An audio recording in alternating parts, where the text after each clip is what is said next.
एक बार बोल दीजिए शिव गुरु महाराज की जय।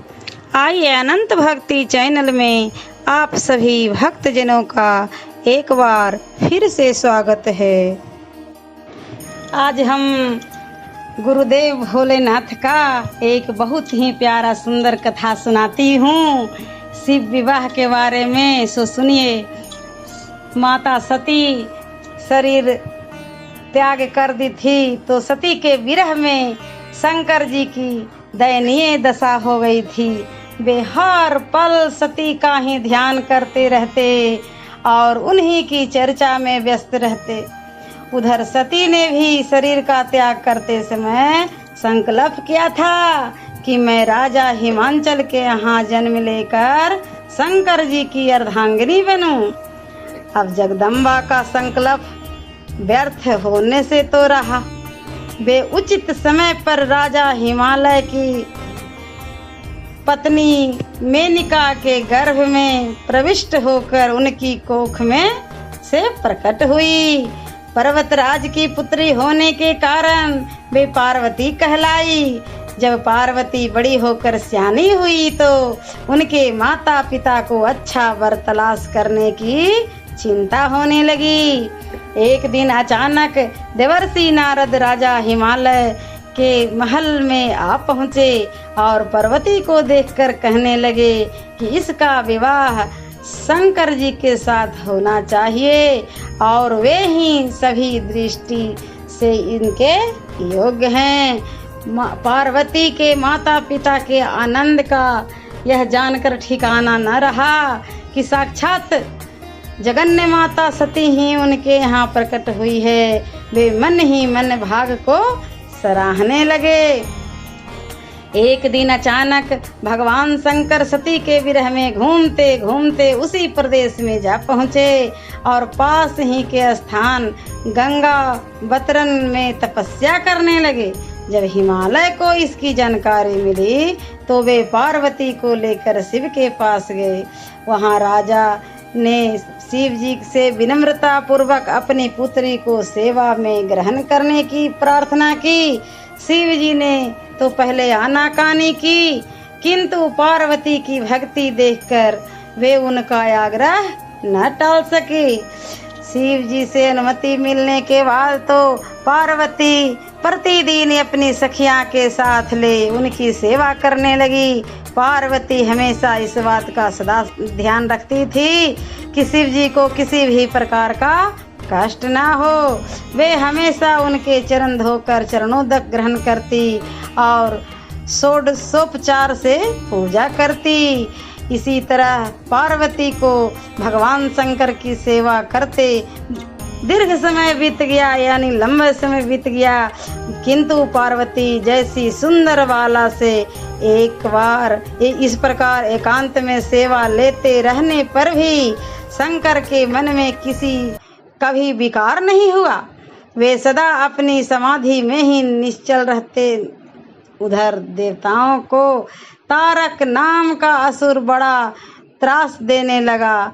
यह जानकर कि शिव के पुत्र से ही तारक की मृत्यु हो सकती है, सभी देवता शिव पार्वती का विवाह कराने की चेष्टा करने लगे। उधर शिव के पार्वती के प्रति अनुरक्त करने के लिए कामदेव को उसके पास भेजा, किंतु पुष्पा युद्ध का पुष्पबाण भी शंकर के मन को विक्षुब्ध न कर सका। उल्टा कामदेव उनकी क्रोधाग्नि से भस्म हो गए। इसके बाद शंकर भी वहाँ अधिक रहना अपनी तपस्या के लिए अंतराय रूप समझ कैलाश की ओर चल दिए। पार्वती को शंकर की सेवा से वंचित होने का बड़ा दुख हुआ, किंतु उन्होंने निराश न होकर अब की बार तप द्वारा शंकर को संतुष्ट करने की मन में ठानी। उनकी माता ने उन्हें सुकुमार एवं तप के आयोग समझकर उन्हें मना किया कि तुम इतना सुकुमारी हो, घर से बाहर नहीं निकलती हो, तुम कैसे करोगी। इसलिए उनका नाम प्रसिद्ध हुआ, उनका नाम उमा प्रसिद्ध हुआ। बोली कि तप ना करो, उमा प्रसिद्ध हुआ। किंतु पार्वती पर इसका असर न हुआ। वे संकल्प से वे तनिक भी विचलित नहीं हुई। वे भी घर से निकलकर उसी शिखर पर तपस्या करने लगी जहाँ शिव जी ने तपस्या की थी। तभी से लोग उस शिखर को गौरी शिखर कहने लगे। वहाँ उन्होंने पहले वर्ष फलाहार से जीवन व्यतीत किया। दूसरे वर्ष वे वृक्ष के पत्तों खाकर रहने लगी और फिर तो वह प्रण का भी त्याग दिया। इसीलिए वे अर्पणा कहलाई। इस प्रकार पार्वती ने 3000 वर्ष तक तपस्या की। उनकी कठोर तपस्या को देख ऋषि मुनि भी दंग रह गए। अंत में भगवान आशुतोष का आसन हिला। उन्होंने पार्वती की परीक्षा के लिए पहले सप्तर्षि ऋषि को भेजा और पीछे स्वयं बटुवेश धारण कर पार्वती की परीक्षा के निमित्त प्रस्थान किया।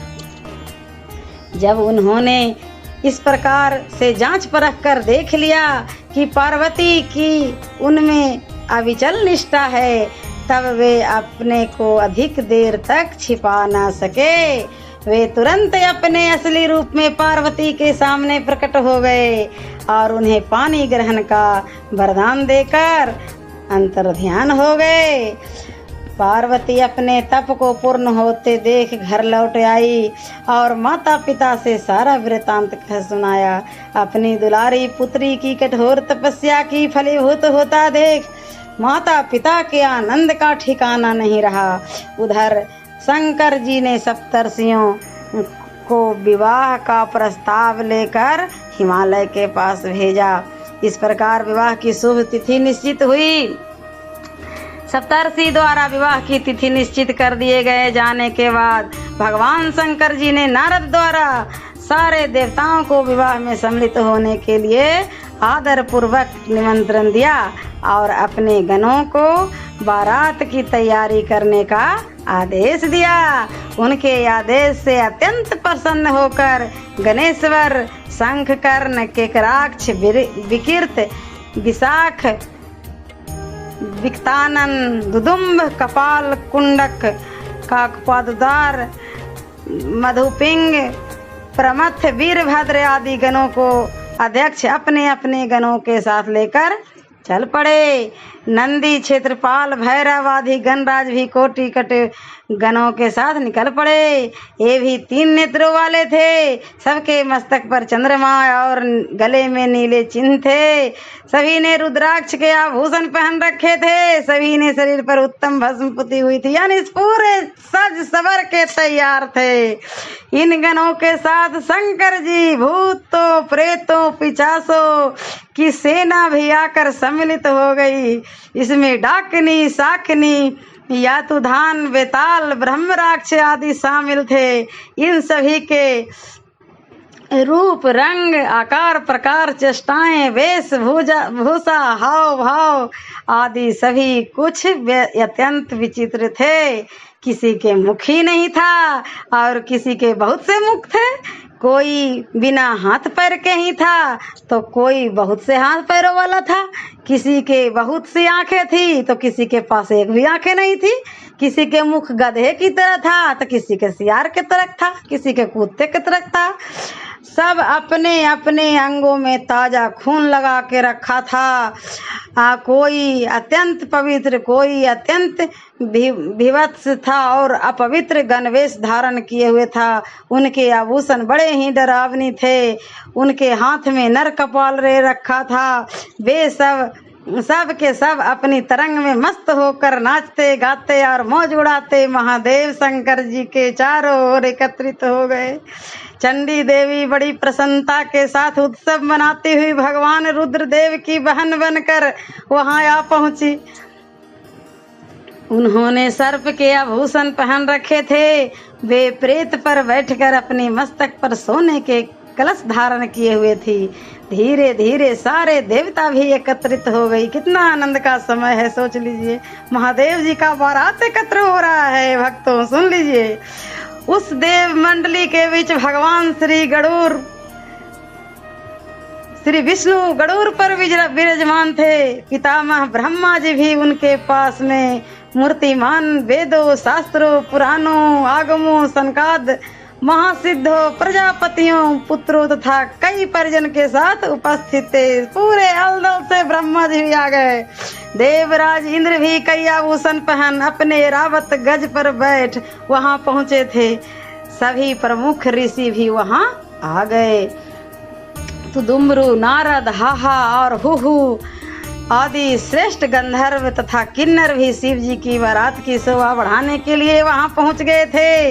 इनके साथ ही सभी जगन माताएं देव कन्याएं देवियां तथा पवित्र देवगनाएं भी वहां आ गई थी।